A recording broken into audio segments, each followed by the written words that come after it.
Let's go! Cool kids step to the front. Cool kids. Too sweet sign for the click. Bitch, you don't work there. Feel like I need a shower just looking Gotta at get you. right Like, what the fuck does that mean? They ain't been the same ever since. What? Living pretty We well cut on the the hand challenge. off I ain't You're got gonna no be single time for the like rest of your life. Brock Lesnar on the beast. Look at the heat. Sleep flex and Look at the repeat. heat. Whole new swag with a pass on the tag. Coming live from the west to the east. Better recognize on the mouthpiece. See the power level got I get no bitches. Bringing content on the daily. Feeling like Gresh unleashed. Greetings and salutations, ladies and gentlemen, boys and girls, non-binary pals, and everybody in between. Welcome back to the Gresh Unleashed podcast. This is your voice that does the most to purveyor mischief, the man with the finessiness of, that's not even a word, but I'm going to keep it as a word today. The man who does a lot to basically keep himself busy in today's society. It is your boy Gresh, and joining me at the Unleashed table for the very first time is none other than the voice of all the battle rap hoochies in today's society, out there in today's climate. She is none other than the one, the only, mi amigo, Matessa Ash. Hey, friend. Hey, how's it going? How are you, friend? Hey, how's it going? You know, just sweating from the technical difficulties that we had for the past 45 minutes, but, great. Happy to be here. Mm-hmm. We had to go from Discord Yeah. to here to phone calls. Yeah. Technology. Yeah. Don't you love technology? What a beautiful thing, just shout out to you, because if that were me, I would have gave up. So shout out to you and your patience, and you know what you're doing, because I would have gave up. I'm not going to. Listen, I've been doing this for 13 years with AV. I have been doing this for 13 days. I would have gave up. Yeah, I would have gave up. I've had to troubleshoot literally in the middle of an entire show. So this is easy peasy, lemon squeezy. As corny as that sound, that's I'm literally. glad. Oh man, I'm so happy about that for you, because yeah, that's not my thing. I don't have patience. I don't know anything about technology. I just know how to record audio, and I do that, and then I stop. That's beyond my limits. And by the time you and I'm done with you, you're probably going to be doing all of this. Trust me, because everybody who hangs around me picks up that habit of literally the quality increasing of their podcasting. Because the way I had this set up, I wasn't really like, when I first started, I probably was I had like, I think my microphone is in here somewhere. I had the Blue Yeti for a long time, but then I switched to the Shure and the Rodecaster, because I like the quality, increase the quality, because people pay for it. And speaking of patience, like you're working on, and like I have, shout out to the Patreon backers over at patreon.com/Gresh Digital. Nice little segue there, because you guys have patience with me, because I'm always on the road doing stuff, because literally every episode that is not an interview has been retro review of wrestling. But for those of you who are new around here, this is typically a wrestling podcast. But since I am the guy who pays, or who basically brings all the entertainment, I've decided to pivot a little bit, because even though Tessa is a fellow wrestling enthusiast, sort of, Yes. she don't really care about it like most of us do, and that's the intriguing part about it. You know what? Just not anymore. I respect it. It just wasn't enough fine niggas there to hold my attention, and so I had to bring my sights elsewhere, and so I found my new home. But I still watch wrestling, or wrestling watches me. I don't know right now. It depends on what's on. If it's not, I'm definitely not as thirsty as I used to be. Just because it's really such a decline of like fine niggas in wrestling these days, and everybody just fighting over the same fine ass nigga. I don't like competition. Like, I like competition, but it's like, I like to be reaffirmed. You know what I mean? So I went to battle rap, where, I got niggas in my DMs now. So, Hey, I'm just happy to be here. hey, I I'm just happy respect to it. be I here. respect it. And speaking of your newfound passion, battle rap. Let's talk about it. Let's talk Yeah, about it because apparently you have your own podcast that a lot of people don't know I about. I try my best to do. plug it as much as possible because a lot of people, I tell people all the time, don't hold me to it because sometimes I be forgetting to retweet stuff. People still be texting me like, "Hey, can you retweet this?" Sure, and I'm in my mind, I be retweeting it, but then when I get there, I'm like, "Oh shit, my bad."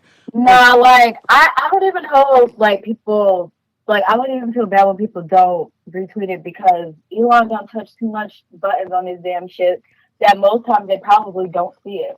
So I don't get mad because I'm like the likelihood of it showing up on your timeline is probably not, yeah, you because know, I believe your as if second it was episode. 3 years ago. Because I believe I found out about your second episode literally on the For You page like 10 days after it dropped. Oh, Yeah, so now I'm like, when you find out, like you find out that episode's always gonna be there, but turn that into as your. long as I retweet it, it'll turn up eventually. So I'm about to say, turn that into your. How do you say? Turn that into your niche in the underground podcasting game, where if you find it, you find it. If you don't, you yeah, don't. like the people that will like I'm learning to be patient because I'm like I want more people to listen to it, but it's like you're also in your third episode, like so relax, give yourself some grace. But You'll get there. I'm excited for it to be like the way that I found podcasts that I like, that other people will like it, and then it will eventually, get around. But I always tell I just people. am like, I want to wake up and it just like has a bunch of retweets. So that's not realistic. So No, it'll get there. The reason why I say that because, and I tell people this all the time. Like I know people are obsessed with social media nowadays, where they just have to mhm. have like retweets and all this stuff. I've had people come to me all the time. They're like, "Hey, bro, you got over this amount of followers on Instagram and Twitter and TikTok," and I'm like, "Man, as long as y'all laugh like I laugh, I don't give a shit." Yeah, I don't give a like shit. I that's why I'm usually like, on Twitter being wild because it's like if you see my wild ass tweet and then you're like, oh, what the fuck is this girl talking about? And you go to my page and you're like, oh, she had a podcast. Let me see what she's talking about. Then Yep. it's done its job. I respect, and then for a lot of people who don't know, because I listen to everything, because I have this tendency, because I can feel that passion where you're like, I want this, then I want that. I'm like, okay, cool, and then I respect the fact that you're willing to listen to feedback because there's a lot of people who don't understand or comprehend feedback, and they be like, oh, why don't nobody listen to, like, bro, you have to understand it, because I had to become receptive of feedback because like I said, I was doing this I've Hmm. been doing content creating for 13 years. I didn't start listening to feedback until 10 years in the game, and that was because I was in my own way. And sometimes you Yeah. have to get out of your own way, listen to feedback, listen to like, okay, hey, you can do this, do that. Because I'm pretty sure you listen to, like, when I listened to your first episode, I was like, okay, you can do this, do this, do that. And then when I listened to your second episode with the interview, I was like, she listened. Cool. And so now I'm like, and that's what you have to do. And that's one thing I wanted to get in the habit of doing, make sure our people are good, because it's a Hmm. lot of it's not a lot of black content creators that are still like legit repping the Yeah. culture. You feel me? So that's why I'll be Facts. like, okay, she has this niche. I don't really get battle rap like that outside of Wild and Out because I don't really follow or know how to follow. So what I did was like, okay, hey, maybe there's some people out there like me that it wants to get into it. So how about we pivot towards this person? She's on the come up. Let's do this. Because when I heard, because the one thing you did that was successful was make the podcast mean something. And as far as like catching people's attention, battle rap hoochie society. Yeah. Soon as you hear, Like that soon was as you hear the hoochie my society, goal with that. Because like when I first got into battle rap, like I was like, okay, like this is dope and stuff like that. And then after a while, I was like, wait, like these niggas are fine. And then like just like like what they were saying and like just being like aggressive and loud and like especially if the niggas are from New York, like the niggas have accents, like it was really doing something to me. And I was like, oh shit, this is turning me on, like this is weird. And when I was starting to listen to like other battle rap podcasts, there wasn't really any like there were no girls that had battle rap podcasts. So I was like, there's definitely a lane for me here. Let me, put myself out there and just share my thoughts because I'm sure that there are other girls that, probably objectify these niggas the same way that I do, or want to, but never really felt comfortable saying it out loud. And I just don't have a filter and I don't give a fuck. So I just, say what I want. So I was like, let's do it. And if it works, it works. And nobody don't fuck with it, then they just don't fuck with it. But that's how you do so it. far, so good. So far, so good. Far, so good. You call people, you catching people's attention. I can tell you right now. And one thing I can tell you, I think what also helped me because I'm basically giving you advice on air too. That's the beauty behind just having a conversation because people assume this is an interview. This is just really us chopping it up. But one thing I had to learn as I got more into podcasting is fuck the numbers. That's literally on my chalkboard right now, on my vision board right now. Fuck the numbers. And the reason why I say that is because some people get so consumed with numbers, and because a lot of people who don't know or who are new around here, this is the second incarnation of this podcast. The first podcast I was doing wrestling news and reports and reviews and all this stuff, trying to sound like everybody else. Whereas people need to understand that. So once I took everything off the air and really sat down, chopped it up with my boy DJ, shout out to him. He basically said, bro, just be you turned up. And I was like, what do you mean by that? He's like, yo, you like wrestling, right? I'm like, yeah. He said, okay, so find what you want to talk about. I'm like, okay, I want to talk about the old shit because the new shit is either hit or miss. So let me talk about the old shit. He's like, okay, cool, do that. You want to have interviews? I'm like, yeah, sure. He said, well, do it like this. Don't be an interview. Have a conversation. It's like one, and then that's why I appreciate your second episode with what was the gentleman's name? It's slipping my mind right now. Goods? Well, Goods the animals. Yeah. Okay. Shout out to my friend. Shout out to him. The reason why I enjoyed that one is because it was a conversation. And that's what I be trying to tell a lot of new cats that be trying to get my advice. If you're having there's a difference between having an interview and then a conversation. Please have a conversation because when you're just sitting here like just trying to ask questions or all this stuff, it gets played out. It gets played out after a while. Yeah, especially the type of questions that you ask because, like, the thing that I have always wanted to do if I had the opportunity to interview people that I like is to ask them questions that people do not ask to them. Because, I just remember growing up and to this day, one of my favorite singers has always been Dharma Shard. Like, that is my sis. Like, I love her so much. And I love watching her interviews because she's very articulate, but she's also just a really fun person to be around. And you can literally ask her any question and she doesn't mind answering it. But I feel like every single time that I watch her interviews, the interviewer has always been so lazy and just wants to know the basic shit that you can easily go on YouTube and watch an interview and get all those answers. And so it's like, I don't want to watch an interview if you're going to ask them the same questions that everybody else has already asked them because we already know the answers to them. Yeah. Like, if I can easily go find these answers, there's no reason for me to ask them again because they're not going to want to answer them, and then they're definitely not going to want to come back to your show. No. So I'm like, okay, you are a battle rapper. I want to get to know you as a battle rapper, sure. But you came here to this society for hoochiness. So I'm going to ask you about being a hoochie. So I always tell them, like, whenever I book an interview, I'm like, look, if you're not comfortable with something, let me know. But if you're good, it can go any place.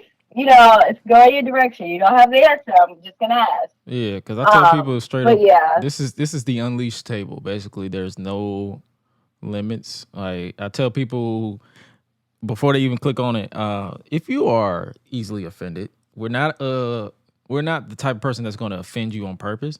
But if you're easily offended by the stuff that we talk about, I'm gonna need you to click off because But we're not gonna. It's like we're unleashed, but we're not. I'm not trying to be that person that says stuff or do stuff that gets you in hot water. Yeah, or just to say stuff like to catch attention, for instance, most of the time, I'm always on Twitter. It's like always on Twitter, and most of the battle rappers that I talk to, they're on Twitter. And so this one battle rapper who I love so much, he did a giveaway on his Instagram. And I always talk crazy to him on Twitter to the point that like his friend was like screenshotting my tweets and sending it to him. Like that's how outrageous it was. And so when I was on his Instagram live and I was putting stuff in the comments and one of my other friends were there and like people were like really feeling some type of way about the way that I was talking. And I'm like, if he's not addressing what I'm saying and he doesn't have a problem with what I'm saying, why do you have a problem with what I'm saying? And I'm like, I'm telling my friend because she was getting really defensive. Like she's like, no, don't talk to my friend like that. I was like, sis, it's okay. And I told her, I was like, you know, they're not familiar with me on Instagram. Right. I was like, if you're offended by what I'm saying on Instagram in this comment section, please don't go to my Twitter. Do not go to my Twitter. Do not listen to my podcast. Do not be in the spaces with me because you're going to hear something 10 times worse than what I'm saying right now on Instagram. Right. That's why. So, like, people think that, like, people are like, oh, you're being thirsty. You're trying to get attention. And I'm like, you think that I'm being thirsty and you think that I'm trying to get attention. That's just. I don't have to get anybody's attention because this is who I am. They already know that from jump. So they don't get offended because they're like, oh, it's just Matessa. She crazy. She talks like that. You from New York? I am from New York. I live in New York. Yeah. That's literally it. And the reason why I say that because I have a god sister. She's born and raised from the Bronx, so she literally talks like that. So if she's loud, and every time, every time, very loud, and every time I'm around her and my nephew. I'd be like, are you going to talk loud today? She'd be like, you know, goddamn. I'm like, all right.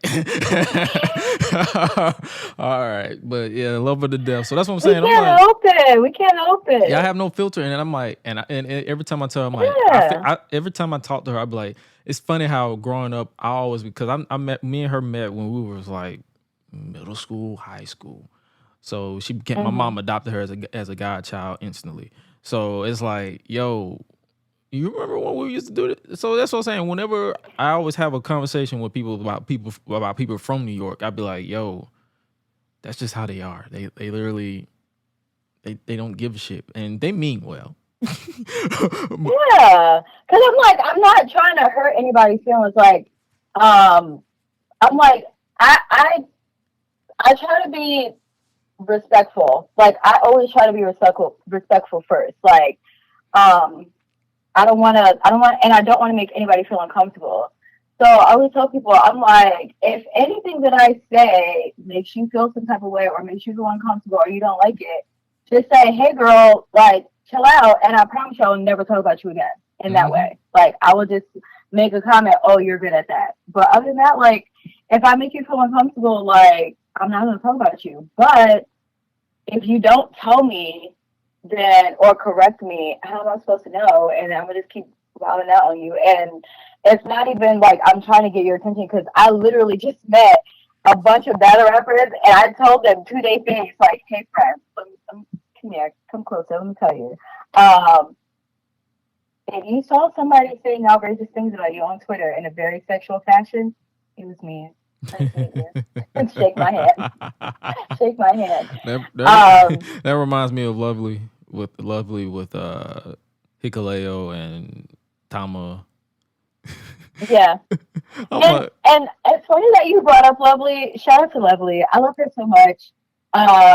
So grateful that she's, even a person in my life because she's always supportive no matter what. And I remember before I even started recording, I had been planning out this podcast for a month before I even said anything.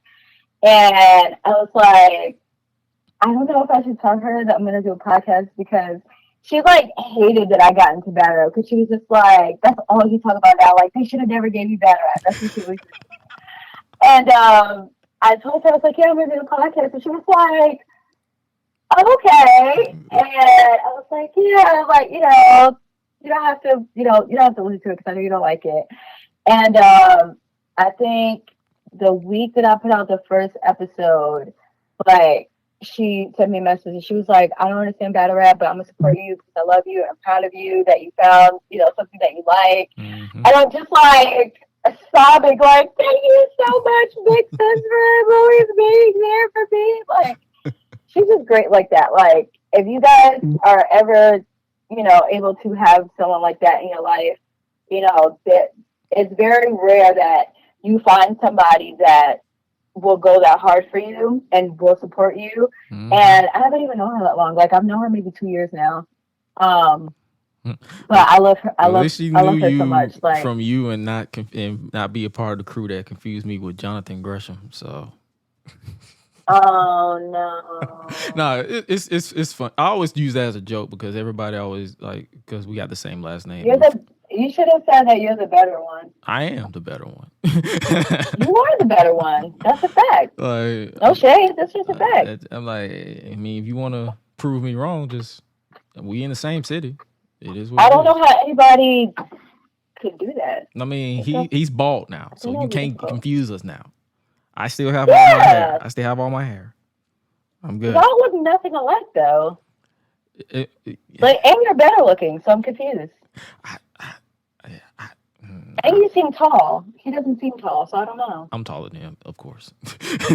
He's like. I mean, shoot, I'm probably taller than him. So. He's like 5'2". Yeah, so it's not hard to be taller than him then. No, but yeah, love like for real though. Shout out to Lovely. Like she has because she's going to be on this show eventually. Like she would, and I'll have to explain to people. Will try to understand why am I so calm and peaceful and lenient, because some people will reschedule on me during shows and stuff. Mm-hmm. I'm like, that's fine. Like, shit happens. People are confused with me at a young, because I'm 28, and they be like, yo, how are you so calm and wise at a young, tender age of 28? And I'm like, you got that old soul. I do the same thing. Like my because people think that I am older, but people think that I look younger. So I can never actually be 28 because they're like, you look 16, but you sound like you're 95. So I don't know where to call it. And I'm like, people need to understand. I say people need to understand too. I'm high 95% of the time. So you can't even sweat the small stuff because you barely know what's going on. You're like, hey man, life is a breeze. I was literally I just came back from North Carolina and I was literally high on the road. I was just like, oh my god. But I wasn't driving, so I'm good. But I was just okay, good. No, because the only time that I'm ever high is at nighttime, so I can go to sleep, and I just be like, where am I?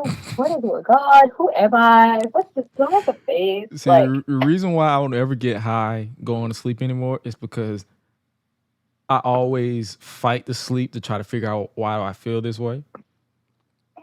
Because I'd be so high, and I'd be like, no, the edibles that I have, it literally makes my body feel like a weighted blanket.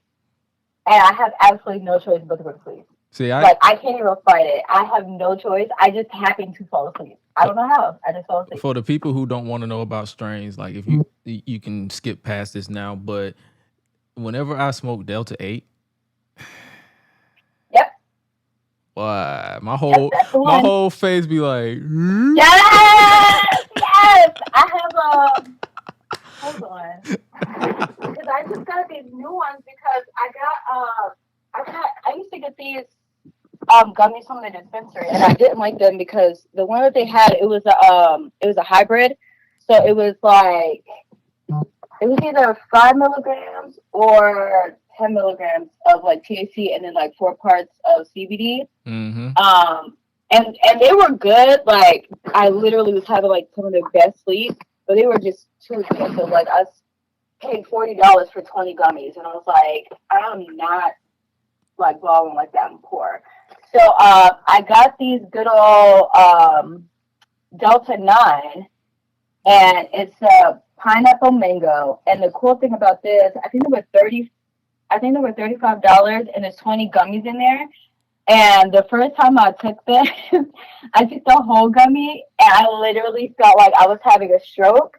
So now I just take half of it. So I got like 40 gummies now for $35, which I feel like is a steal. But I do like these a lot. You saying that just reminded me of me introducing my sister to gummies for the very first time. She had took a whole edible, and I told her to take half. She took it. She was like, "Oh, this ain't doing nothing to me," so she took the rest of it. I kid you not. When the pandemic hit, we pretty much all moved in together. So she ran into my room upstairs and was like, "I can't feel my face." That was how I felt the first time that I ever had. I had a weed brownie, and I think I had like my friend made it for me. He was like, "Do not eat the whole thing." So I think I ate like a quarter of it, and literally was awake at like 3 o'clock in the morning, and I was in the city, and it was me and two of my other friends. We were taking a train to go uptown to Harlem, and was talking on the train, completely missed the stop that we were supposed to get off to transfer to go uptown. And so maybe like 2 stops later, I'm like, oh shit, we need to get off the train. So I was like, oh, we just get off the next stop and then just transfer back and go down, like go back to where we were supposed to get off up and then go back uptown. And I got off the train, and I'm like, there has to be a way that I could go to the other side of the track without having to leave and come back in. And I couldn't figure it out, and it kept leading me up to the street, and I just got, because I was tired, I just did not know what was going on. I got so irritated. I was like, fuck it. So I took an Uber all the way to Harlem from downtown, which was like $75. And by the time that we got to Harlem, it's maybe like 4:30 in the morning. And I was with my friend, and I was like, oh, I'm hungry. And there was an IHOP that was like right down the street from our Airbnb. So I went to we went to the IHOP, and the menu was laminated. So I'm literally like this in the restaurant, but I'm cracking up. Something about this sound made me laugh so hard, and I was so loud. And then by the time that I got back to the Airbnb, I got in the bed, and I literally could feel like the right side of my face sliding off. And I was like, am I having a stroke? Is this the start of a stroke? I can't feel my face. So literally went to sleep, and I was like, I'm going to die. Like, this is the way that I go out. It's fine. And then thankfully, I was fine. That sounds like my first time, because when I felt like I was dying, I started singing Michael Jackson, "You Are Not Alone," for some reason. Oh, God! No, but I did have a similar gummy story to your sister's. I went to this smoke shop on Long Island. I bought a tincture, and I bought I think it was a Delta 8 or a Delta 9. And it was a peach ring. And I was like, okay, so how should I take this? And the guy was telling me he kind of cuts it into quarters. So that was my first time using gummy, so I didn't know how fast it was gonna kick in. So I was like, bet, if it takes an hour or two to kick in, let me take it now, and then by the time I get home, I'll be good. So then I had a little piece of it, and then I was like, oh, I really felt that's it. Let me take the other quarter, right? By the time I made it back to where I live at, and it kicked in, and I had to go to Home Depot. I had to go to Home Depot to get a power drill. I think I had to mount my TV or something like that. I was so high. I went to Home Depot and I literally sat in the aisle and I was just like, what did I come here for? Like, what did I come here for? And so one of the guys comes over to me. He's like, "Oh, do you need help?" And I literally just kept going like this because I didn't know what the word was. And I was like, I need this. I don't know what this is, but I need this." I just know the word. And I was like, you know what? I was like, fuck it, I'm going home. I was like, let me just go home because I don't need to be driving like this. So I went home. I went to sleep because I was literally like, yo, I came here for this. I don't know what this is, but I came here. Oh, so now I literally will only be high in the comfort of my own home, but I don't have to go anywhere or like participate in activities or like have to. Surprisingly, one time I was high on New Year's right when the pandemic hit, so it was like it was a party my boy invited me to. It was basically like if you were in the house and you actually followed the rules of COVID, here's your break to celebrate because we all pretty much did the same thing. And I had an edible. And he was like, "Is it working?" I'm like, "No." And then an hour came by. He said, "Okay, if it kicks in, then I'm gonna let you take it." It still didn't happen, so I took the rest. I'm like, I told him, I said, "Bro, this is weak." So by the time, and then it was funny. It's like as soon as the party's over, Happy New Year, yada yada yada. I drove home. Soon as I got in the parking lot, boom. I'm like, oh. All right, I'm glad this happened as soon as the car was parked, because if it wasn't parked, I would have been done. It's like you know when it kicks in because depending on what type of edible it is, like it's like your whole entire body changes. Like you feel like you Spider-Man. The edibles that my friend used to, like the edibles that I used to buy from my friend when he used to make them. Like I literally felt like. You ever use your phone, like an iPhone, and then like if one of the apps gets stuck, it just kind of like blinks out, like it just goes out of the app, or like if your phone is like whacked out, it just like goes to black and then it turns back on. I felt like my body was gonna do that. Like I felt like all of my organs were gonna shut down and then come back on. And I was just like my eyes got super wide. I felt like everything was like ovally, like it was just weird. But now the ones that I take now, I just really feel like I feel like there's cement in my blood. Like everything just feels very heavy, and it's just like, no, nigga, go to sleep, lay down. I'm like, that's a great idea. I'm gonna do that. Yeah, it's great. I love it here. Oh man, if you guys are confused with what we're talking about weed, and we're talking about the lovely things that being high can that's especially nice. If you have problems with sleep. That's a nice segue for the next part, which is basically mental health, because weed helps with my mental health. I'm not gonna lie to you. I'm not gonna hold you, because when I moved to Dallas, Texas in 19, when I was there, new city, new state, I started developing anxiety, and I could not figure out how to keep it under control. Popped my first Eddie, and it was in control, and I was like, I'm gonna do this more often. What is your scapegoat on how to help with your mental capacity? Because I'm pretty sure, because I know one thing in today's society as Black people, most specifically Black men and women, we don't really talk about our mental health like that. So I try to make it a mission to okay, here's your coping mechanism and how you feel it should be taken more serious going forward. So, what is your what is your go-to escapee besides weed?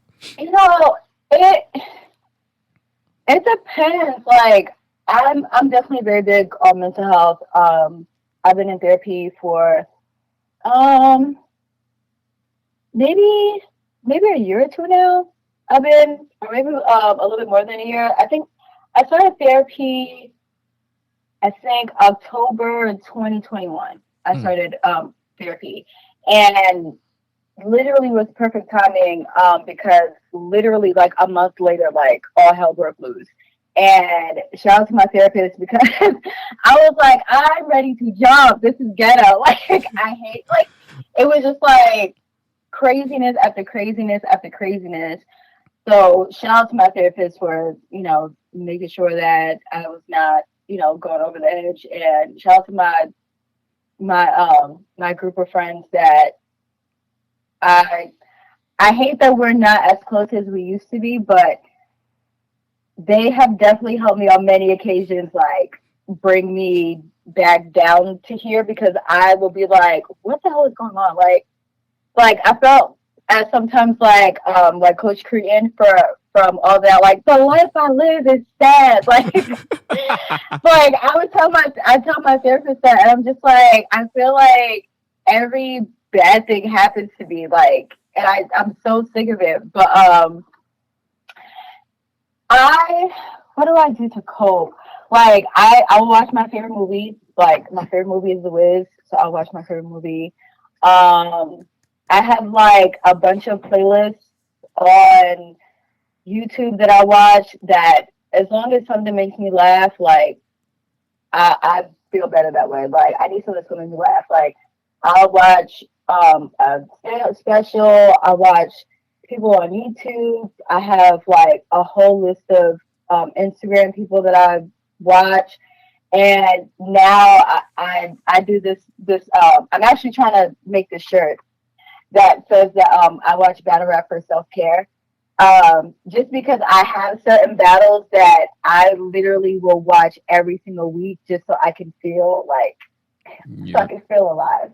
That's completely sane, because there is some people out there who watch wrestling as their scapegoat. Like I've had I would do that too. Like I would watch like all RVD matches, like I would watch old Rhino matches, like I would watch old Jeff Hardy matches, like just to feel different. Yeah, like because majority of the things for people that are not in therapy, a lot of the time, it's not really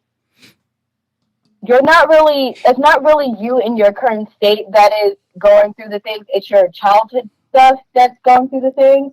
And because you don't really think about that stuff, you don't realize that, that inner child is still there, and you have to feed that inner child. So a lot of the times I will go back to the thing that made me happy when I was a child, because for the most part, the things that give us stress or cause us, anxiety, we did not have those situations when we were a child. Like for me, I really get stressed out when I can't pay my bills. But when I was a kid, I had no bills to pay for it. So I will go back and be like, okay, as a kid, what were the things that made me happy? Wrestling made me happy as a kid. I'm going to go watch RVD, because that was who my favorite wrestler was when I was a kid. That's like me and with so watching that, it's like, yeah, like watching old 90s shows. Like I'll go back, I'll watch As Told by Ginger. I'll binge watch The Amanda Show. Like just stuff that made me really, really happy when I was a kid. And I think that's why now, like, people ask me now, like, what are like my top 5 favorite movies, and they're all kid movies. Like the SpongeBob movie, Shrek, Willy Wonka and the Chocolate Factory, The Wiz. Like those are all movies that I watched as a kid. Like I had my mom one time ask me. She was like, when I was having a panic attack, she was like, "How did you calm yourself down?" She walked right into the room. "Oh, you watching Shrek? You watching Shrek?" I was like, "Hey, don't bother me right now. I'm calm. Leave me alone." Yeah, leave me alone. Like what? Like I will be like, okay, something's off. I have to watch this, because I know it's gonna put me back on. Like a show that I will literally binge watch every single time is The OA on Netflix. I have watched that so many times, and whenever I feel like just off, because now that I have been in therapy, I actually got diagnosed with dysthymia, and it is like persistent depressive disorder. So a lot of times, like, I will have like depressive episodes, but I can't call why or what triggered them. So whenever I feel off and I can't call it, I'm like, I gotta watch The OA. And it always brings me back on track. And I don't know what it is about that show, but it's just so fucking good. Like, I hate that we didn't get a third season. I hate that Netflix canceled it, but Because it's Netflix. Netflix on Netflix. And I yeah, like Netflix on Netflix. and I like that you brought Fucking like Netflix. I like that you brought up like certain things because I know one thing that a lot of us don't really talk because it is February, niggas gonna be talking about Valentine's Day and bullshit. I've been single since 2015, and that was by choice. Me too. And that was by choice. And the reason why is because when I had lost my god brother to pneumonia, I was coping the wrong way. I fell back into what I did when I was younger, when I was coping from living with my father. So it was like because I was with a young lady. Hopefully she's doing well. I don't talk to anybody that's from my younger age. Most of it by choice, most of them because they're married, and I respect other niggas' wives. But Right. it's like shout out to her, like I wish her well. But I was literally I think a month after he passed away, I was like, hey, you want to date? And she was like, yeah, because she had a thing for me. I was like, okay, yeah, let's do that. And it was the cupcake phase, you doing all that stuff. And but then as it got older and worse and worse, because I actually talked about this on the first episode of the Tapped In podcast with DJ Breezy that I was guest on. Basically I used her as a scapegoat, and it was basically I wasn't grieving properly, and that's a form of mental health. So I try to like the reason why that came up is because when you mentioned like you have your depressive states, there's a lot of men, a lot of brothers that need to listen. Like if that happens with your significant other, you ain't gotta snap. Just let her be. Yeah. Because I know it's a lot of, and this leads back to Twitter. I know it's a lot of niggas, they don't really know how to be there and be supportive and process a lot of emotions, right? Like with that young lady, my mom told me straight up, end it because you're using her. You're using her. So I had, and the reason why I've been single since then is because I wanted to make sure that I want to be able to mentally be prepared for everything that happens, and that is a form of maturity. So yeah, that's and that's one of the things that I wanted to bring up is because I know it's a lot of brothers, they tend to shut, like if a woman snaps or if they're in depression, they can't figure out what's going on, they just close they just like, well, fuck you too. And then also like a lot of guys, a lot of guys use like semantics like, oh, I'm not depressed, I'm just not myself. Like, nigga, you're depressed. Shit. I'd be like, I'm and fucking that's okay. depressed. I am like, yeah, and that's okay. Like, I know that was like a controversial thing in battle rap Twitter a couple weeks ago. Like somebody, a battle rapper has said that like depression is not real. And I was like, I'm not about to go back and forth with you because I don't know you. And the only thing that I said to him was that if you are able to have not experienced depression and you have not ever felt like you wanted to kill yourself, I love that for you. And I hope that it stays that way for you. But the thing that I heard a lot of other dudes saying were like, oh, we don't do that. We don't do that. And I'm like, the fact that you say that niggas don't do that is why niggas can't communicate that they feel that way. Because he's like, oh, well, niggas don't say that they're depressed. They'll say like, oh, they don't feel themselves, that, something's off. And it's like, you're trying to play the semantics game because what you are saying this is exactly what it is. You just don't want to say that word. And that's okay. But it's like, I just hope that we get to a point where dudes feel more comfortable and expressing themselves. And that's where that's really where I was going with I like that you said that because that's really where I was going with using the young lady is because instead of battling, because I was fucking depressed that one of my closest confidants just died out of nowhere because it wasn't a prepared. It was literally saw you last week, talked to you last week, then boom, you dead. What the fuck? You didn't really I didn't process it right. What did I do to process it? I got into a relationship where all I wanted was sex. She wasn't ready for sex. I was like, you know what, I'm not feeling You're this. like, Doing on all to the this next one. on to the next one. So my mom pulled me to the side. She said, before you end up like someone that you Mhm. know, my daddy, slow down, think this through. Do you really like her? After a while, I said, no, I don't. And she was like, okay, end it. And she just said it straight up. She Yeah. said, end it. And she said it just like this: end it and fix your shit. Like my mom is one of those powerful Christians where she cuss, My mom too. but she means She don't well. cuss, but She don't cuss in general. She cuss at me. she's just very she's just very direct. She's like she literally and I think that was the first time I heard her like cuss at me or cuss in general. She was like, nigga, break it up with her and fix your shit. Yeah. And that was the last time Because I heard most her. people use one of the worst things you can ever do is use a person to cope. Mm-hmm. Don't use people Mm-hmm. to fix your shit, because while you're trying to fix your shit, you're ruining that person. And when you separate for them and now you're good or you're fully charged, their battery is drained. Mm-hmm. And that's not fair to that person, because it either repeats the cycle and they go on to do it to someone else, Mm-hmm. or now that is your only coping mechanism, and that's not a consistent or a stable coping mechanism. Right. And that is So why cope the way that you can best. Just don't don't don't have to rely on a person to fill your void, because people come and go, and that's not a consistent. That's not something that's going to be consistent. You're never going to heal that way. yeah, and that's why coping is also a form of depression that a lot of men don't want to talk about. And to circle back to what the gentleman who you mentioned said, oh, it's not real.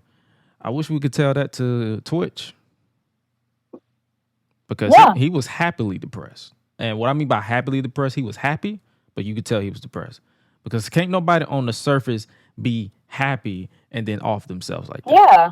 And I mean, that was, one of the things that I learned when I got my diagnosis, that a lot of the times, like, I have had depressive episodes so frequently that nobody wouldn't have known. Right. Because it was such a unfamiliar thing that I was able to project on the outside that, yeah, I'm fine. And then on the inside, I'm like, I'm about to jump. Like, a lot of people have that. Like, they just, do what they do to get by. They fake it till they make it. And then when, unfortunately, the situations happen, then people are like, well, I don't understand how where did this come from? Like, it came out of nowhere. And it's like, a lot of times it doesn't really come out of nowhere. Like, a lot of don't know how to read it. A sign is there. It's just, you don't know how to read it. Really know how. Yeah, like, because people know how to act. People know how to hide that shit, especially if they don't know how to vocalize it, or they don't know how you're going to handle it. Which I think is one of the reasons why I've always been kind of reluctant being in relationships now, because it's like, how do you, like, I'm also not going to put the burden on you to figure me out, but this is who I am, and so you kind of have to figure me out. You know what I mean? And that's why I tell people to go check out that episode of Tapped In. It's called Understanding Love, and and she was breaking it down in different ways, and she basically hit the nail on the coffin. She was like, a lot of men don't really know how to. Like they don't, like, there is a such thing as someone with daddy issues as a man. There's someone is a such thing as someone who don't really know, who don't really have good examples. Because she asked me the same thing a lot of people asked me. They was like, why were you single for so long? It's because I wanted to make sure that if I decide to just say, you know what, screw it, I want to date, I want to make sure it's with someone that understands that, hey, shit happens. Life happens. We're going to have to communicate. Like, some people don't know how to communicate. And that's another thing. A lot of people don't know how to communicate. And or they don't know how to communicate effectively. yeah, they'll you can talk all you want to, but if you're not doing it to where anything can be comprehended, what are we doing here? And Right. like a lot of people don't understand. For the longest, until I was maybe 24, I had a brilliant poker face, but I was broken on the inside. Now it's like I'm not saying I'm perfect, but I have it under control to where I can be like, you know what, Yeah. I'm good. It's all about doing the work, because the first step is realizing where the fuck you are. Like, once you realize and you make the assessment, like, this is where I'm broken, this is where I can work on, this is what I can identify, the things that I can work on. Once you have identified them, you actually have to do the work. And the work is not easy, it is not overnight. And I'm not as quick to want a relationship as much as I used to, because I have actually done the work And let's to be real, be the person that I am now. It's a cesspool out here. I mean, yeah, it's also trash. But I personally done a lot of work to be the person that I am now, and I do read a lot. I read a lot of personal development books. And one of the books that I read, that I would encourage other people to read, even though I read it in church, but it applies outside of church as well. Mm-hmm. But it's called Emotionally Healthy Spirituality. And one of the biggest things that I learned in that book is that, people think that they are mature, but are you emotionally mature? And a lot of people are not emotionally mature. A lot of people are, emotional adolescents. A lot of people are, emotional children. And if you don't know, you won't know that until somebody else can see the way that the way that you behave, the way that you react to things. And when I first read this book, this was maybe 5 or 6 years ago now. And when I first read it, I was like, I am an emotional adolescent. Like, I'm grown, I'm an adult, but emotionally, I'm an emotional adolescent. Right. And so I was like, okay, how do we now do the work to become an emotional adult so that I can have that emotional maturity that, is overall healthy. Like, you bring health to a relationship. That is your contribution. And when you get older and you make those changes, when you start talking to other people that are your age, you're like, oh, this person is not emotionally healthy. Mm-hmm. This person is not emotionally mature. And a lot of men. So I'm about to say, and a lot of men. And they don't want to, and they're cool with it. And I'm like, and not just that. I say a lot of men don't know how to communicate that. Like, it's like, that's why I try so hard to be an advocate for men to be like, you know what, fuck what we grew up on. Because I like what someone that post that was trending on Twitter at one point. They said tradition was peer pressure from my ancestors. It's tradition to hold our emotions in. It's tradition to be the man. Like, I'm bulking up and I'm like, yo, I gotta suck it up. Yeah. If I get kicked in the dick. And most people now, they don't want nobody like that. Like, me personally, if that is your definition of like being a man, that you're just tough all the time, like, I don't want that. I want somebody that, like, somebody that can feel. Like, I want somebody that's human, because naturally, as humans, there are things that upset us. Mm-hmm. We might not actually cry, but we feel some type of way about it. They want us to be a robot. And I would rather you so bad, and I would rather you communicate like that was one of the things that I really love about myself now. That before, if somebody would say something to me or they would do something to me and it made me feel some type of way, I wouldn't say anything. I wouldn't acknowledge it. I would just feel some type of way. And now I remember I used to talk to this guy. We stopped talking for a little bit, and then we got back. We had reconnected, and we were talking to each other. And I'm thinking, okay, well, maybe this might actually go in a direction. And I had asked him like to hang out or something like that, and he was like, "Oh, I just started dating this girl," and I'm just like, "So why are you like why?"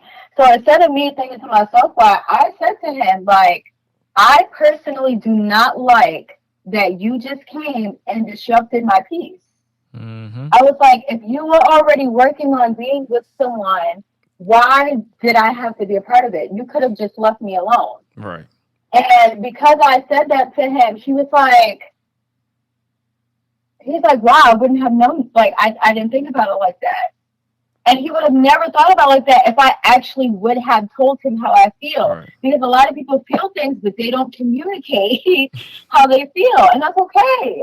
And I think that's Communicate why how you feel. The way that somebody responds, that's on them. I think that's probably why But a lot of people get that off of you. right.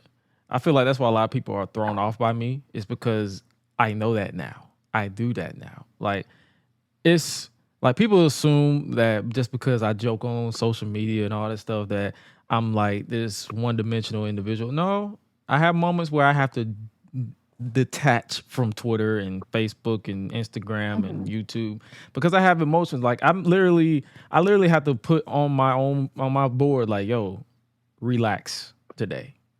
Relax, because if you don't, like, I'm basically making it my mission to be an emotional son of a bitch. And that's literally it. It's because like I've had moments where people will tell me to not be emotional. You're being too emotional. I'm like, man, if I'm feeling emotional, fuck you. How you feel? It's about me. Yeah. It's about me. I don't care. I don't care if I don't care if my boat start cracking up and like no, let it crack. Like, yeah, it's like let people be their own person. Oh yeah, most definitely. Because the way that I respond has absolutely nothing to do with you. Mm-hmm. And if I respond a certain way and you don't, or you respond differently, I'm not gonna look at you crazy like, oh, you it's like cry, you're weird. Like it's like today's society. You're your own person. It's okay. Today's society is so messed up that they assume that everything has to have a point of commentary. Like no, sometimes you just have to let people talk and be like, "Oh, I'm sorry to hear that," and that's it. Or sometimes you don't have to say that. Say crazy shit. Not everything has to be response. Like that is something I definitely have loved about myself now, because I know if this was 10 years ago, if I saw something on Twitter, I'd be like, I'm going to argue with you all night long. Mm-hmm. And even now, like, I found myself beginning to respond, and like halfway through, I'm like, fuck this shit. And I just don't say anything. I just go on with the rest of my day. And I feel so great because now I'm not sitting here, going back and forth with somebody on the internet about fuck this shit, I'm out. Like something that doesn't mean anything. I don't know who this person is. They don't know anything about me. Now we're arguing about this person's opinion. No. I'm like, your opinion is your opinion. I'm gonna let you have that. I'm gonna keep pushing. We need everybody, all the wrestling side of people need to listen to this. You really don't have to argue. Like, bro, y'all not taking bumps. It's like not everything needs a response. Like especially when people constantly feed into it, it becomes a thing. Mm-hmm. And that is probably one of the biggest things that I've noticed the difference between like battle rap Twitter and wrestling Twitter. Mm-hmm. Is that when things happen in wrestling Twitter, everybody responds to it. Everybody has an opinion. And it's like either a full 24 hours or it's just like multiple things of people going back and forth over the same exact shit. Whereas with battle rap Twitter, it's like most times people don't even know that something happened because nobody responded to it. Or nobody's on. Like, people need to understand that sometimes we just get off. Like, I've had people literally at me about certain, like, looking for my opinion. I'll look at it. I'll be like, what the fuck they got to do with me? And then I just close the app. And it's because... I literally told somebody in battle Twitter, I was like, why am I in this tweet? This don't have nothing to do with me. Like, this has nothing to do with me. Because I don't even know who you are. I'm this person. Why are you mentioning me? I'm this person who, if I follow you, because my DMs are locked. Like, if I'm not following you, you can't DM me. And seeing as I'm pretty much involved in wrestling Twitter as well as NBA Twitter, and somehow I got involved in Toy Story Twitter from liking a tweet. I don't know, but I didn't know that was a thing. I didn't either until yesterday. That's crazy. I didn't either until yesterday. I was like, wait, y'all are a thing. But the reason why is because people have this tendency of going into your DMs and saying a lot of shit out of pocket. So if I'm following you and someone tags me, I'll share the tweet in the DM, be like, please don't tag me in this no more because I don't give a shit. I truly, without unequivocally, do not give a shit. People will DM me about stuff. I'm like, I don't care about this. I don't like. I'm like, it's not gonna make me lose sleep. It don't have nothing to do with me paying my bills. I don't care. If it like, bro, I tell people all the time, I'm like, if you're not emailing me about a business opportunity where I can get some money, or you want to sponsor me in a video, please don't call. Please don't DM me. You know what I started telling people? I was like, if you want to know my opinion, ask me the question in the memo of the Cash App. Because that's what I was telling my boy DJ. Because he was arguing about people, because maybe a Twitter they was doing like a lot. I'm pretty sure you probably saw me quote tweet it, or if Elon didn't fuck it up, he basically was like, I'm tired of arguing with casual. I said, bro, this year we're normalizing monetized opinions, and he was like, what do you mean by that? I'm like, bro, stop debating for free. If you want to debate, like, if you really want to know how I feel about this, ask me the question in the memo of a Cash App, and I'll be happy to ask. I'll be happy to answer. Or in my case, ask me the question on the NGL app. I will reply to it on my podcast, because if you press play on my podcast, I get paid.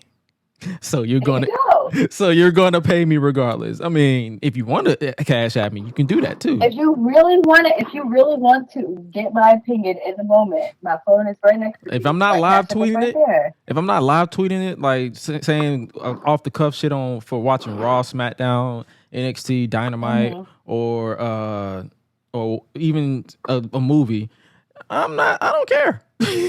Like, because someone had literally DM me. They said, damn, you talk like you tweet. You thought I was playing a character? Bro, like one of my friends that I met through battle rap is like my best friend now. And it's so funny because we went to an event together and we were talking to like all these different battle rappers and stuff like that. And like I said something to them, and she was like, no, she's serious. Like, this, like, the way that she is on Twitter is how she is in real life. Like, she's really not joking. Like, I'm like, this is not a gimmick. Nah, I don't do gimmicks. I'm really a hot mess in real life. Like, I really am. That's why I really don't have it all wrapped up tight. That's why I tell people straight up, I said Joshua Gresham or Gresh is literally the same person. The only difference is Gresh is being recorded. Joshua Gresham is in the confines of his own home. That's it. That's the only difference. Like, the only difference is that camera is rolling. That's it. If anything else, I'm literally the same. Like, the people, like, because people thought I was like saving my own memes. I'm like, no, people are literally turning me into a meme about every goddamn thing. So I'm just like, I just embrace it. But outside of that, outside of the jokes, it's literally just me just chopping the shit. And that's why I try to tell people, I'm like, yo, that's why. Because it's funny, a lot of people, for those who don't know, because we've been having this long conversation, a lot of people, those who don't know, I followed her because for those of you who don't know, it's not a running gag. I despise Chris Jericho's Judas. I despise it with a passion. She put a video while I believe it was in Dynamite at Grand Slam, I believe, one of these years. I think it was an old video. I believe it was old. Was it last year? Or, I mean, not last year, 2021? At UBS.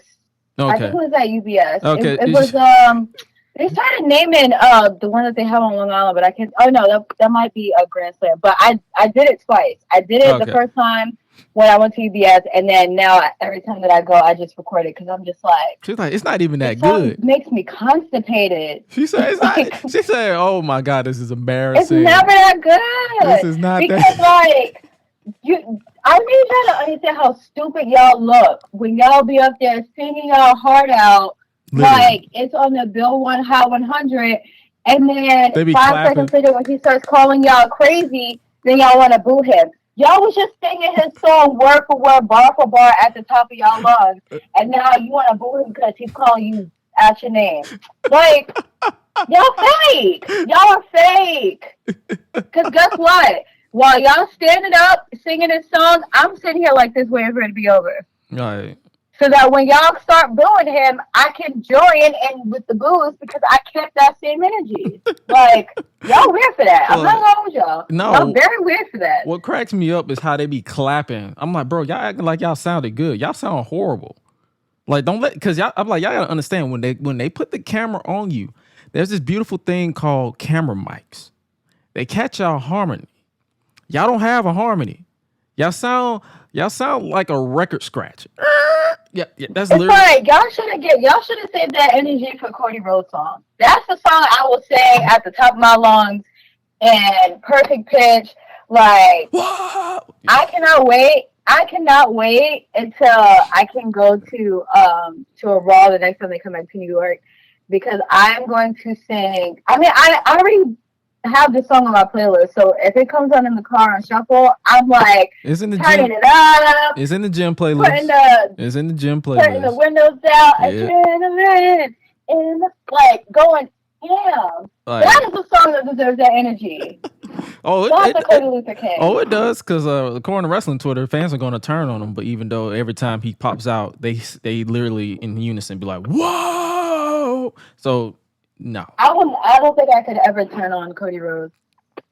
See, the funny thing is though, because when I saw him, because my first ever wrestling live event that I went to was when they was here in Duluth, or the greater Atlanta area is what they want to call it, even though it's not Atlanta. When he set himself on fire, I was at that one. Wait, was that when Brandy tried to pull a left eye and almost kill him? Yeah, with the flaming table. Yeah, I was at that one. And when everybody was booing him, and I was like, damn, y'all really hate this man? But it was like a section that was booing him, but everybody else around them plus me was cheering, like, because when they said from Atlanta, Georgia, and like, and I was like, yeah, cool.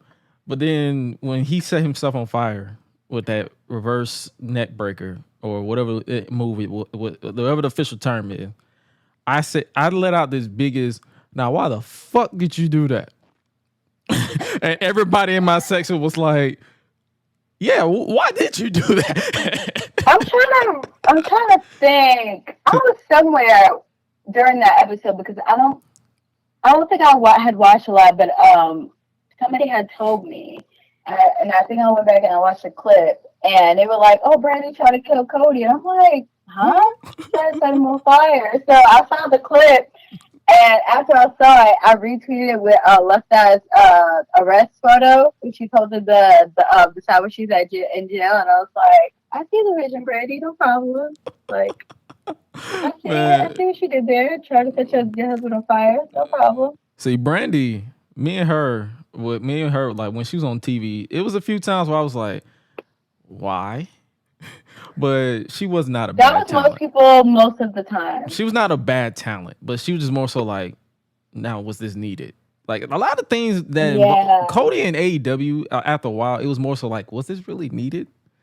But then it very much felt like, because he would like go missing for like long periods of time.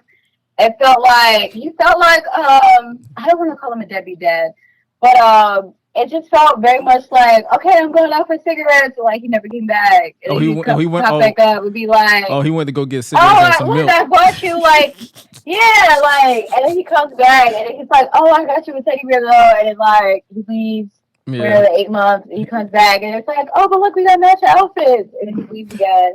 I was like, I don't like that. I felt like Will Smith is like, why you don't want me? Like, no, you don't want me, man. But then when he went, it felt like that. As soon as he went to WWE, back to WWE, it felt like, oh, now I'm ready to see him. Right. It just feels right because it felt right. Because it's like in AEW, I think I saw someone say it perfectly. It's like he wasn't. It felt like his time expired, and everybody was starting to sound like, because when you have your John Moxleys and all these other people who pretty much are doing the same thing as him, you kind of don't need it. Whereas, it's like, whereas in WWE, the thing with AEW at that time is that, and even now, really, like the show as a collective doesn't ever feel cohesive. It doesn't. Like, and it was very much more. like you could see a lot more in the beginning. It was like, okay, this is the Cody hour, this is the Bucks hour, this is the Kenny hour, this is the Jericho hour, even though, you know, Jericho was the EVP, but it was like everybody had their own section of the overall show, and none of it had anything to do with the whole show as a whole. Whereas with WWE and them actually knowing what they're doing, no shade, it just kind of felt like they just had so much time that we could actually devote a Cody hour now because people want to show for Cody. So plus that and I was here for that. That and Raw's freaking 3 hour show. They ain't have no choice but to give Cody a whole hour. Like he got 30 minutes in the beginning and 30 minutes at the end. That's 2 separate hours. The only difference is sometimes and it was perfect, and it still made sense. And plus, his promo dialogue is different than everybody else. That's what also helps him stand out in WWE more too. His promos were made for WWE. Yeah, so and he has his own. Nobody really gets to get a promo on AEW because they get interrupted. So it's like, what the fuck is the point of me having a good promo if I'm sometimes, and then it's like we can't really. I mean, I don't really give a shit. It's my show, but AEW. That's the reason why we don't really. That's why we stop reviewing This Week in Wrestling as much like we used to. Like we literally do retro reviews now, and that'd be our show. And the reason why is because sometimes it's like instead of losing peace, we just don't watch. Because sometimes my co-host doesn't watch. Sometimes I don't watch. It is what it is. We're not going to force our listeners to listen to us like fumble through. Oh, Cody did this, or in this case, the Young Buck, the Elite retained their titles over AR Fox and Top Flight, yada yada yada, in a match that had no build. It just happened because Tony got to book a show. Yeah, like, we don't talk about that anymore. So it's like that's what AEW even feels now. Like It really just plays in the background, like. Yeah. There's nobody that I'm like over the moon about. The only one I'm over the moon. Oh my god! Because the only one I really liked was Ricky Starks, and he played with this fat bastard. Man, don't. I'm like, if this is the only way I can see Ricky, I guess I just can't see him because I refuse to watch anything that has anything to do with Jericho. Jericho has the bad built bitch. I hate her. He is not beating the fit baby mama allegations with me. I am sorry. He is a fit. Like because he kept getting these weekly BBLs and forgot to adjust the top. Like you kept working on getting these fake abs, but you still got saggy titties. You got to do the whole thing. So like, if you're not gonna wear a shirt, the whole thing has to make sense. So you just can't buy abs for week 3 of the program, and you still got saggy titties that don't know each other. It just doesn't make sense. Man, and then like his hair thinning, like so much going on. Like he has a whole ass bald spot. I'm just like, I can't. Like I used to love him. Like Chris Jericho used to be one of the ones, and now WWE Chris Jericho. Whale. WWE Chris Jericho was the GOAT. I don't know what the hell he doing. Like luxurious hair, like man, that. Shoot, that being and that's what a lot of wrestlers and I think that's the reason why a lot of wrestlers mess with me now is because I don't care to offend anybody. Like they know if it's especially if you deserve being offended. Yeah, if you know it's jokes, you know it's jokes. But if it's offensive to you, then that's your business. Because I'm not paying your bills and you're not paying my bills. So facts, because you can be like, oh, you said this about Chris Jericho. He got money. He do. Congrats. And with that money, I still don't know why he looks like that. So, because if I had that type of money, I would not look like this. Nah, I look like this because of the money that I have in my bank account right now, and I feel like I'm getting by. Let me come up on some money. I ain't getting no surgery because I can't. I wouldn't look like I can't deal with no more extra weight. But it's gonna be tight. Don't worry. I would not be out here if I was a millionaire like y'all be trying to argue with me about. I wouldn't be looking like the dude from Lord of the Rings. I'm just saying. Like that's what Chris Jericho looks like. He just looks like he looked like E.T.'s baby daddy. You were in elementary school and you didn't have like the silly putty, like the good like one, but you have like that putty, like that white glob shit. That's what he looks like.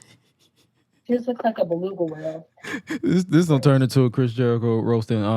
But before we wrap this up, off the top, list 5 of your favorite battle raps, because that's pretty much what we talking about. We talking about everything. Like all time or like right now? Past or present. Yeah, past and present, whichever one. Like, just list the 5 ones you okay.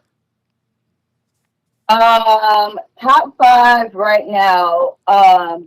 Will always love Loaded Lux. That's my battle rap father. Will always love Daylight. That is my battle rap fairy godparent. Love Jazz. I love her so much, and shout out to the Fire Signs. I love her so much, and she's a really nice person too. Because I met her last month. That's 3. Oh, this is so hard. I'm trying to think. Oh, love Kid Slade because I want to suck the skin off his dick, and what's the last one? It's so hard. I ain't gonna lie. Whenever I hear someone say suck the skin off your dick, I'll be like, bro, that sounds like it's gonna be painful. I don't know why. No, I'm gonna make sure it doesn't hurt him. Like, hold on now. Wait a minute. You gonna turn me into a naked mole rat? Like, how does that work? And I gotta put Rum Nitty on there because okay. I don't think I've ever watched a bad Rum Nitty battle. Like, okay. I'm gonna write all these down because I gotta, like I said, I gotta get into battle rapping, like, because it's a lot of stuff I gotta get into. It's a fun time. It's a lot of stuff I gotta get into. It's a lot of stuff I gotta get into. And the crazy thing is, like, a lot of battle rap kind of correlates to wrestling because they do have like a lot of they will have a lot of bars about wrestling. Like they'll use a lot of wrestlers and different things in there. A lot of the old school wrestlers because don't nobody really know anybody modern. No, some of them do. Like, I know Saga, he does. Actually, DNA, he has a wrestling podcast, and he actually, it's so funny. He did a watch party on Caffeine for Royal Rumble. Mm-hmm. And DNA is one of those, like, his podcast is called the Attitude Era Podcast. Oh, that's it. He's very much one of those, like, yeah, like, he's like, I don't listen, I started watching the wrestler after, Stone Cold was not on there. So he has absolutely no idea who any of these people are. And then Saga, he still watches now. So he's like trying to help him, like, oh no, this is who this is. Like, this is who that is. But I want them to come to Wale Mania so bad. I'm like, bro, like, it's like the perfect, like, intersection. I might do Wale Mania. I might do Wale Mania when they are in Philly because I don't have LA money. I'm broke as a joke when it comes to LA. Yeah, I definitely wanted to go and have been planning on going, but I think just like today, because I am looking to move, so I'm like, instead of me spending this money that I could be saving to move, earlier or sooner than I want to, then I still haven't told my friends yet because I really want to go see my friends. It's gonna break my heart that I can't see them, but I'm like, let's go to SummerSlam or something like that, or another. That's the goal. We could all come together. That's the goal for me to go to Detroit. I'm gonna be like, me and my boy already put a deposit on tickets so we can get the actual full experience. And I told him, I said, hey bro, we're just gonna go because we went to SummerSlam last year for last year, and it's funny. I still laugh at this day. I'm still mad that my phone died mid. Brock Lesnar flipping over the ring. So it's like, bro, I was watching it and I was just like, you think I would have tracked the trailer? I was like, why every time something got to do with Brock Lesnar, he want to fuck up a ring? He broke the ring the first time the shit collapsed. Mm-hmm. Now he's flipping shit over. I'm like, we can't have shit in this house. Literally, that's what I was like, bro. This was chaotic. And it's like, it's kind of cool that my phone did die because I was in the moment. I think that moment was when I finally lost my voice. But so me and him told me and him are working on it. We was like, well, we're gonna get an Airbnb. We're gonna like fly out there, be there for probably a week for SummerSlam, and then we'll probably work on going to WrestleMania for Philly because it's gonna be WrestleMania 40. That's what's gonna be next year? Yeah, that's what's gonna be next year in Philly. It's gonna be in Philly. Oh well, that's right across the street from me. So Yeah, that's down the street. That ain't nothing. So that's saying it's gonna be Literally, WrestleMania 2-3 hour 40 is in drive. Philly. Oh, Yep. That's gonna be in Philly. stay the fuck less. So basically, Oh, that's so. In that case, if they don't go to Wally Mania this year, they definitely got to have DNA in Wally Mania for next year because it just makes so much sense. oh yeah, Like most definitely. So that's that would be cool if they had a little rap battle in the middle of Wally Mania. Like like I feel like it would be a vibe.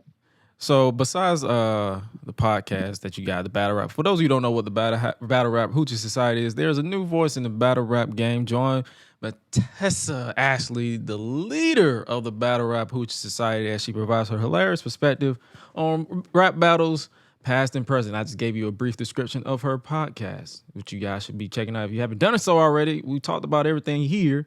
That's literally was the point of this episode. Is to just talk about everything here. But if you haven't already, make sure you subscribe to her because she's doing a damn thing. And that's not a prediction. That's just a fact of life. What do you have coming up besides the podcast? What do I have coming up? That you can divulge at the moment. Like if you got secrets, keep the secrets to yourself. But I don't really have any secrets. I'm really just still trying to figure out this whole, battle rap thing. Trying to get out to more battle rap events and things like that. So definitely trying to be outside more. Not so much. Like they do have events often, but they're a little bit everywhere. Like there's one today in Atlanta, there's gonna be another one next week in Atlanta. And then the week after that will be one in New York. That will be the one that I'm going to. And then I know there's supposed to be one in March, but I don't know where that one is yet. And then they do have battle rap events that are kind of like the equivalent of like a WrestleMania, like a SummerSlam, that I'm planning on going to just because I feel like I should. But right now I'm still trying to figure out what the fuck a podcast is. Still trying to, get my voice out there. Shout out to people that are very supportive. And the cool thing about battle rap is that it's like, imagine all of your favorite wrestlers, but you can actually be a little bit more like personal with them. Like they're not afraid to like jump in his space. They're not afraid to follow you on Twitter. Like they're not afraid to retweet your shit. So I do like that about battle rap Twitter is that for the most part, all of them are super, super cool. Some of them are weird, but weird people are everywhere. Everywhere. We're weird people everywhere. But yeah, I'm really just trying to have fun. Like I've met some really dope people, like dope people that are fans, dope people that are in media, and everybody has been really supportive. It's not really like a crabs in a barrel ass situation over here. So they've been really supportive and like really welcoming and really understanding of my very interesting perspective and just adjusting to the menace that I am now. So yeah. The menace. I'm just having fun. The menace Tessa. Yeah, like a lot of people have been calling me menace now, and I am beginning to just roll with that name. It's like I'm not trying to intentionally be a menace. It's just how I feel. Like it's not my fault. Y'all niggas is fine. That's your fault. Because the funny thing is, like, my intro is literally what people call me. They call me the purveyor of mischief because I'm always into some bullshit. So whenever you hear me say greetings and salutations, ladies and gentlemen, boys and girls, number, this is the voice that does the most because I literally do the most. The purveyor of mischief, the finesser of all things social and media. That's literally what people call me. So I'm like, let me embrace it. Yeah, okay. I started doing that in my podcast. Like now, before the intro music hits, I start off by saying that this episode is sponsored by Grace Pants. And whenever I do my intro, I tell them like, here in the Battle Coochie Society, we give headshots, and we take back shots. Like that's what we do. I broke when it's the best of both worlds. When you said that and when I read that, I was like, oh my God, this is a hit. This is a hit. This is hilarious. this is gonna work. Because that's the thing about when you're saying you're trying to figure out this podcasting game. That's literally it. Once you find your niche and you actually keep people engaged, that's it. That's literally it. People think it's like that's a study. There's studying required behind podcasting, but once you find your niche, it's just a press record and just go with the flow. That's why. Yeah, like I once I like something like, and I want to do something as like big of a task as starting a podcast, because once you start, it's a responsibility. Like you can't just be lazy with it and then just be like, oh, I'm gonna do a podcast. But I'm gonna release an episode like once every 2 months. Like you're not gonna build a following that way. And I don't even necessarily think I'm trying to build a following per se. I just feel like this is it's just like, I don't want to say it's like therapy, but it just feels good to get it out. Like, 'cause I love battle rap, but y'all niggas be flying. And some of y'all want to fuck. So I'm just going to say it on a platform like my podcast, and y'all can listen to it and hear my thoughts on it, while also hear me actually analyze and appreciate actual battle rap for what it is. Because it's not just me like, oh, I don't care what y'all are saying, I just care about what y'all look like. Like, I actually do care about what y'all are saying. Oh yeah, of course. It's like just when you guys group in the saying and the looks. Listen, I watch wrestling because I like violence, but listen, I'm not finna lie. Like, I don't really be seeing, like, if I see a fine wrestler, I'll be like, God damn. Oh yeah, because I be seeing your tweets. I'll be like, and I be like, you rock, because I know you be seeing my tweets. So I'm like, God. I see you. You be like, I'll be like, yo, damn, she would be married. Fuck. I don't care. It's Twitter. It ain't that deep. What? Like I just had to tell somebody that today. I was like, yo, like, I literally took you off my list because I found out you were married. And you're like, tell me, I want to hear what you got to say. I was like, all right, nigga, they're fine. Like, if you don't mind, I don't mind either. Like, hey, come on now. Like, hey. I was like, just know I'm dead ass. Like, don't think that I'm just saying this for Twitter's sake, like, or just saying it for shits and giggles. Like, I meant what I said. Because I have coworkers that don't follow wrestling or sports like that, but they know who a Jade Cargill is. They know who a Bianca Belair is because they fine as hell. That's literally fine. That's literally it. And that's why I also shout out to my good friends, Kobe, MJ. Like, they say some of the most egregious shit about wrestlers. Like, absolutely egregious. Like she had, like, Kobe has a titty for each Uso. Yes, like that. Like, literally, I don't have to do any work to find like a crazy meme. I can literally just go to either Lovely, MJ, or Kobe's Twitter, and every time I see something, I just like, all right, I'm gonna say this for battle rap. I'm gonna say this for battle rap.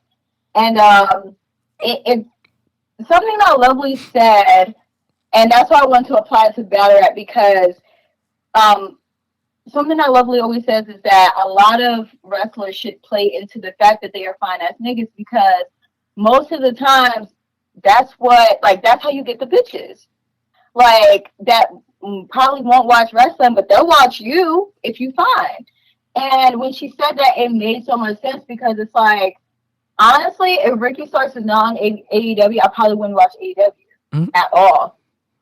But Ricky Starks is literally just that fine that I'm like, I'm gonna tune in to see if y'all will actually put him on TV, which we don't know if you'll do that.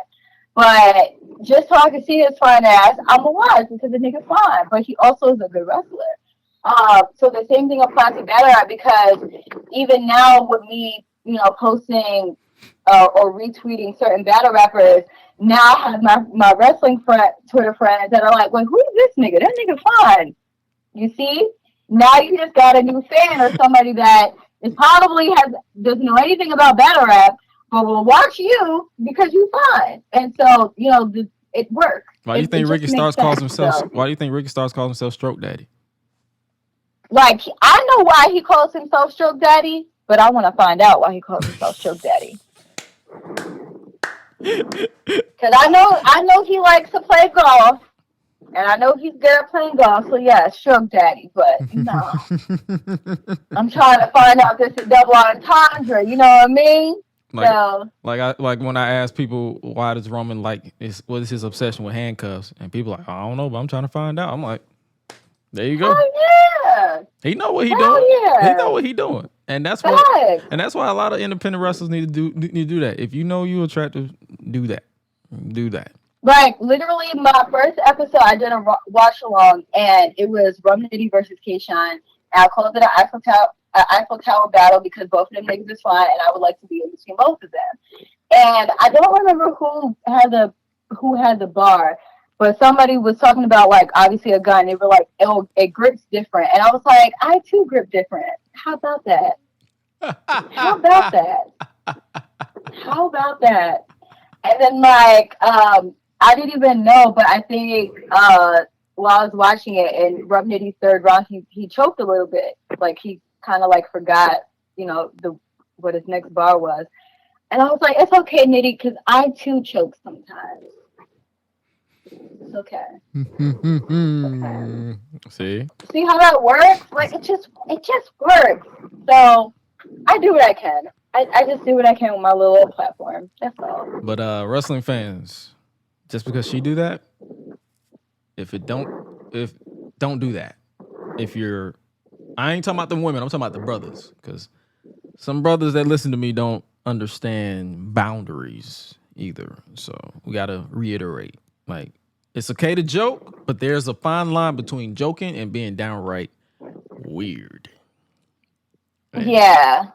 Because most of the times, and it's so funny because now, like, I have a lot of like guy friends in battle rap that are battle rappers, or they're like indie battle rappers, so to say, or they're just like regular fans, and they're just like, what is wrong with you? Like, they'll see my tweets, and they're just like, what is wrong with you? And I'm just like, I don't know. I don't know what's wrong with me. So many things. Just a horny motherfucker. That's pretty much. I'm just like, can I live? Can I just blend in? That's all I want. I just want to say what I have to say and blend in. Like, and that's why I'm glad that like right now nobody really knows who I am, because I can say what I want and I can blend in. And then sometimes like you'll have those weird ass niggas that will be like, oh well, I'm just gonna tag them in the tweet. Like, nigga, I can do that. I have no problem mentioning them in the tweet, because the thing is, I'm not just saying this on Twitter. If I've seen them in real life, I've also said this to them to their face, and I've also seen them blush very hard because of it. So you don't have to be that. Oh, I'm about to put this girl on Front Street. Let me tag them in the tweet. You don't gotta do that. See, listen. You make it high. Let me live. Listen. Let me blend in. Listen. Shout out to Bruv on this dude on Twitter, who I actually be copying or saving little cold tweets because man, it's hilarious. But for those, this is our message to those people who do that, because they have this tendency of tagging people for no reason to try to get points. No reason. So here's my message to those who likes to tag people, because we're not going to act like people don't vanity search themselves. They see it. But for you, no, they do. But for you who tag, so you a dick eater and a bitch? Yikes. Damn. It's like, not you trying to like I know this one particular battle rapper that would not put him on First Street, but the thing is, I feel like if any battle rap fans watch this, they'll know exactly what I'm talking about. And they'll be like I will literally see him like my tweets. They will have absolutely nothing to do about him. I don't follow him. He does not follow me. But he will like a lot of my tweets that have absolutely nothing to do with him. So I'm like, how are you seeing my shit? And if you're liking him, why don't you just follow me so it's not weird? But it's like, how did you come across this? Like, literally nobody would have liked it but him. Mm-hmm. How did you find this? We don't follow each other. What are you searching? I'm so confused. That's what I'm saying. That's why I'll be like, yo, you're tagging this person. They see it. Trust me. They see it.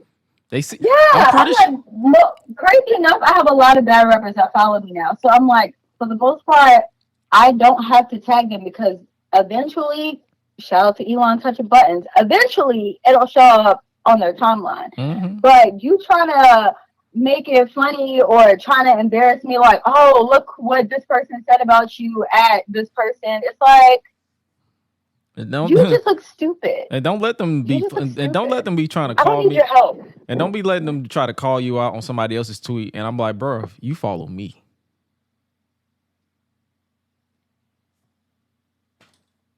What are we doing here? I'm like, what are we doing? Like, you follow me. It's not the other way around. And the reason why I don't follow a lot of people is because some people be posting some weird shit. So, like, because what I do, I make it a mission. I make it my mission to, if you follow me and I see that you have a similar following as I do, I look at your tweets and I'll be like, they're not too bad. I'll follow back. It's not because I think I'm better than anybody by following less people than who I'm following. It's not because a lot of y'all are either bots or you don't post anything appropriate or you just say shit out of pocket and that I don't want to see as soon as I log on. Yeah. And that's pretty much it. There's nothing more to it. But besides y'all being weird on social media, where can they follow you on social media if they don't know so already? So you can follow me on Twitter at Matessa Ash. That is where I am majority of the time. You can follow me on Instagram, but I don't really be on there like that. Matessa Ashley. You, me, same. And the reason why I'm picking up you moving. The reason why is because I literally turned it into promotion. Yeah, like majority of the time now I'll post I just reflect some of the posts that I put on. That's literally promotion. Yeah, on Instagram. But other than that, I don't really be outside like that. And when I do go outside, I usually don't take pictures, so I don't really be on Instagram like that. And my friend, shout out to Amante, has threatened me to make a TikTok. So I am trying to figure out what the hell is TikTok. So just follow me on Twitter. That's what everything will be. And then when I figure out TikTok, I'll post the TikTok. Y'all follow me on there. No, the fun thing is I don't even know what my TikTok name is right now. The fun thing is with my TikTok, I was literally trying to figure my niche, and then the people was telling me, they're like, bro, you're building a presence in wrestling. Just do wrestling. And that's when it started skyrocketing, because I was like, yeah. So that's what my friend keeps telling me. I'm like, just do the same thing with battle rap. Like if you reacting to, once you get more comfortable and put yourself in front of a camera, just put yourself reacting to battle rap. Yeah, he was like, you have to do duets. And I actually I posted my first TikTok that I made myself today. And I was like, I feel like I could just make my tweets into TikToks. So I might just end up doing that kind of. But I don't know. I tried so hard to stay away from TikTok, but my friends keep telling me that, it is addictive. I'll give you that. I'll give them that. It is addictive. It is addictive. It is addictive. But I haven't gotten addicted to it yet. Oh, trust me. It's really just on my phone, 4 pages back. But I told you with the podcast, my DM is open. If you need assistance with the TikTok and what to post, I got you. That's what I'm here for. I will definitely ask, because I'm like, I don't understand none about these TikToks. I tried so hard. What you say, titty talks? And TikTok. Shout out to Phoenix. I got that from her. She says that. TikToks. I might have to. Yeah, TikTok. That's hilarious. Shout out to Phoenix. That's my sis. But before we get up out of here, hopefully you guys enjoyed this episode. We got one little motivational quote for you guys. You have to think it before you can do it. The mind is what makes it all possible. Kai Green. There you go. That's literally it. Whether we was talking about mental health, wrestling, battle rap, whatever we was talking about, if you feel like you can get it done, you can make it possible. You just gotta do it. But you gotta do it. You guys already know where you can follow me on social media: Josh Gresham ORG, Gresham Unleashed, or www.greshamunleashed.com. Make sure you download this episode so you can give a rating. If you want to check out the regular episodes of the podcast, you can, in video format, you can visit patreon.com/greshdigital. That literally is $1, and you get the video format of this podcast, but everything else is everywhere you listen to your podcast. Spotify, Apple Podcasts. Spreaker is there, but it doesn't exist because I don't update it as much. But all these other platforms, if you just go to www.greshunleashed.com, you can find every hub where you listen to your podcast. You just click on it, and then there you go. We're continuing to evolve and try to grow. And let's be real, at some point, I'm working on getting all the interviews the guests that we've had on this show to come back. I'm working on in-person podcasts. So basically, we're gonna make it happen. If I have to travel to New York, or if I have to put her on a plane, we're gonna bring her back, and we're gonna bring her at the actual table, because I'm working on building an actual table so it can be legit. Come on, table. So yeah, I am the table. But let's go. But we're working on doing all this stuff because hey, anybody who's friends of your boy is friends of the crew and the club, and we appreciate everybody for checking us out and checking out this particular sit down with your menace to society, the menace of the Battle Rap Hoochie Society, the leader of Battle Rap Hoochie Society, the one and only Tessa. Got love for her, even though we've just met recently this year. Was it last year? This year just started. My bad. Yeah. My brain. I don't even know how that happened, but I'm glad it did. The Judas thing. That's I what it made was. some really genuine connections on Twitter. That's the Judas thing. Thank you for having me on your show. Got to, because that's and people. It's literally just me chatting up with my peoples, and that's literally it. If you get something out of it, we appreciate you for supporting. And if you don't get something out of it, send it to somebody who can actually get something out of it, because that's just how we roll. But with that being said, make sure exactly. With that being said, you guys stay safe out here in the world of unknown. But as your favorite voice that does the most and purveyor of mischief, I have to remind you of the one known, and that is you are appreciated, loved, and accepted by yours truly.